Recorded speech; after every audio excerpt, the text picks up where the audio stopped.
In 2017, the US Air Force dropped its most powerful non-nuclear bomb in a remote Afghan province. Officially, it was said they attacked a key insurgent stronghold in the area, but there were rumors of something else happening prior to the bombing. This is the real story.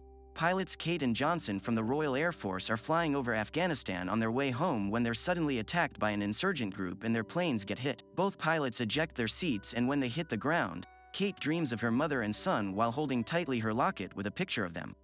Seconds later, Kate is woken up by Johnson, who asks her to play dead while he turns to fire at the insurgents. Unfortunately, he's quickly killed, so when a man comes closer to check on Kate, she takes out her own gun, kills the guy, and uses him as a shield to kill the others. Then she says goodbye to Johnson before gathering as many weapons as possible and searching for a place to hide. She also tries to contact her base through the radio, to no avail. One of the insurgents is actually alive and calls for backup, so soon Kate sees trucks coming after her and decides to enter a bunker area with a sign in Russian that she can't read. The doors have chains on them, and before Kate can attempt to open them, the insurgents arrive and open fire, thus she must hide to shoot back. After a few bullets are exchanged, one of the insurgents throws a missile that hits the doors and opens them, giving Kate the chance to sneak inside. The insurgents are coming after her, but the elevator isn't working. Thus Kate must carefully go down a set of stairs to reach an area deep underground. Here she finds more signs in Russian and a bunch of beds, but also a row of gas masks and the body of what appears to be a scientist. On a desk, there are weird notes in Russian and a pendrive that Kate decides to take with her. The insurgents also come down and find everyday things like a mess hall, which indicates that the people that used to be here left in a hurry. Deeper into the bunker, they also find a body on a bed. Eventually they find Kate, who runs to hide while the insurgents turn on the lights, revealing a series of pods with humanoid shapes inside them. Kate takes advantage of their distraction to knock a man out and open fire with his weapon. As the insurgents fire back, one of the pods breaks and releases one of those humanoids onto the ground. Then Kate notices the drains and escapes through there, prompting all the insurgents to follow her except for one that stays to check on the weird creature. This weird monster isn't as unconscious as it seems, and when the guy turns around, the creature kills him. Another insurgent finds Kate and makes her stop while his friend goes back to find the missing man, only to find the creature feeding on the poor guy. Kate gets rid of her enemy by throwing a flare at him, then she begins climbing the stairs as she shoots anyone that tries to get in the way. One of the men grabs her ankle and Kate can't shake him off, but suddenly the monster shows up and kills the guy, allowing a terrified Kate to run away. As soon as she reaches the doors, the monster catches up and hurts her abdomen, but Kate slips away just in time to push the monster back with a few bullets and close the door with the chains. Outside the bunker, there's an insurgent named Kabir waiting for his team, but as soon as he hears the monster, he runs away. Kate begins walking through the desert, only stopping to apply some medicine for the pain. When she reaches the road, she's hit by an American Army truck, which happens to be looking for the missing pilots after seeing the crash site. Corporal Jade checks Kate to be sure she's telling the truth about her identity and steals her locket. Then Sergeant Hook promises they'll take care of her. The group makes it back to the base in the morning, and Kate meets with Major Finch, the man in charge. He doesn't believe Kate's story even if Hook vouches for her, but he does take the pendrive. After Kate leaves the tent, Finch calls his superiors to report unusual activity in the area. He also keeps hesitating on opening a letter. While the other soldiers bring Kabir in for interrogation, Kate approaches Jade to get her locket back. Jade denies having it and triggers a fight that doesn't stop until Hook orders Jade to return the locket. Then, Hook explains this team is made of outcasts. Jade is a kleptomaniac, Dr. Wilkes used to be an addict, and Finch lost a better position because he took the heat for a mistake that Hook made. Next, Kate goes to see Wilkes to get her wound checked, and Wilkes admits it doesn't look like a bullet did it. Kabir's in that tent as well, but when Kate asks him to back her story, he doesn't answer. Apparently he can't understand her. The other soldiers wonder how there could be a bunker out there that doesn't appear on satellite images, so Kate explains it's very hidden and proceeds to use her photographic memory to write the signs she saw in Russian. Suddenly, Kabir reveals he does speak English and Russian too, and explains the sign says, "Don't enter." He also finally confirms Kate's story. The other soldiers are confused because if the bunker is Soviet, then it must be around 30 years old, and nobody can survive down there without new supplies for that long. Those pods must keep the creatures in some kind of stasis. Back in the bunker, another creature breaks its pod and begins to open the door. When night falls, Everett joins Jade for the night watch while the other soldiers learn they'll be out for 3-hour shifts because they're expecting trouble. Finch finally opens his letter and learns his superiors are asking him to step down. Furious, he makes a phone call and learns the higher-ups want the content of the pendrive, but he won't send it unless he gets an explanation, and hearing the truth leaves him in shock. Meanwhile, Kate and Wilkes interrogate Kabir, who explains he didn't shoot anyone. He's just a driver that was working for the insurgents to protect his family. Hook checks on his men and sends a private to relieve Everett. However, as soon as he turns around, Everett hears a noise and finds the soldier gone, only having left some blood behind. Jones and Bromhead also hear a noise, and as soon as they check, they notice a bunch of monsters has entered their base. The entire team immediately gets in position and opens fire, while Kate wonders if the monsters somehow managed to track her. Hook informs Filch of the situation, and Filch tries to make a call for backup, but the radio tower is destroyed by the monsters. The beasts are very powerful and bullets don't hurt them, so soon soldiers begin getting hurt or killed. Wilkes leaves the tent to offer medical attention after telling Kate to stay and watch Kabir. Seconds later, a monster enters the medical tent and uses its very long tongue to capture Kate, but luckily Kabir finds a machete in a chest and uses it to kill the beast. Then he hands Kate a gun before running outside, but the soldiers immediately grab him to keep him guarded, thinking he was trying to escape. It isn't until the soldiers start a fire that they can finally keep these creepy things away. Wilkes goes to rescue Kate and brings her to the safe spot where everyone's gathering. Thus Hook takes the chance to ask for cover in order to go save Finch with Wilkes. At that moment, another monster enters Finch's tent, where it ignores all the bullets to hit the Major. Finch thinks he's about to die when Hook and Wilkes show up and shoot the creature. This distracts it long enough for Finch to grab a bat and smash it to death.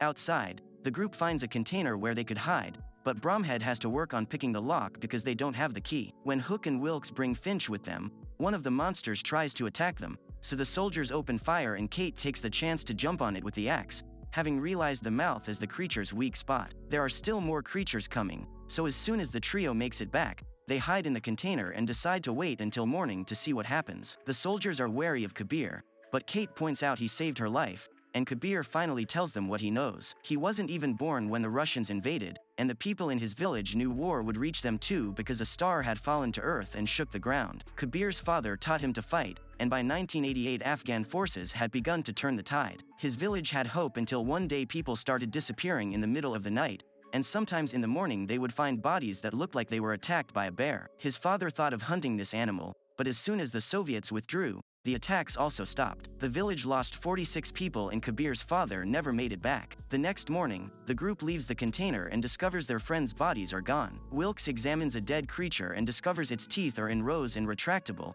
like a shark's, and its skin is thick to function as body armor. There's goo on the table because the creature is melting since it can't stand sunlight. Because the skin's so hard, Wilkes has to use a drill to look inside, and he's shocked to discover the creature has human organs. Finch finally decides to come clean and apologizes to Kate, explaining the higher-ups have always known about the bunker. It turns out the star Kabir's people saw had been a starship, and the Soviets invaded Afghanistan just to retrieve it. The war had only been a smokescreen. The aliens were used in experiments, and the creatures are the result of combining alien DNA with human DNA. There's a whole army of them in the bunker, and last night they only sent a few to learn the team's weaknesses, so they'll likely come back tonight.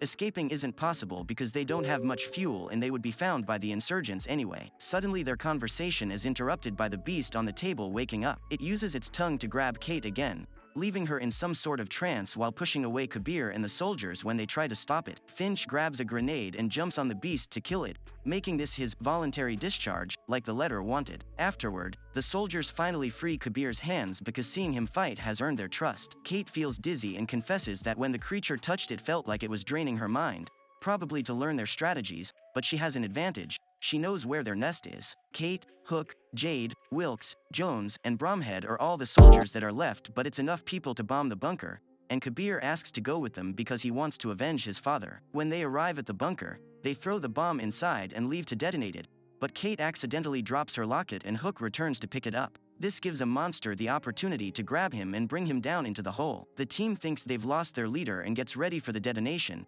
but Hook suddenly contacts them through the radio to confirm he's still alive. He doesn't want the team to go back for him and the team agrees, but Kate changes everyone's minds by pointing out that Hook would have done the same for them. Wilkes stays in the truck so he can push and pull the broken elevator for the team, but as soon as they make it to the bottom of the bunker, Wilkes picks up a worrisome message through the radio.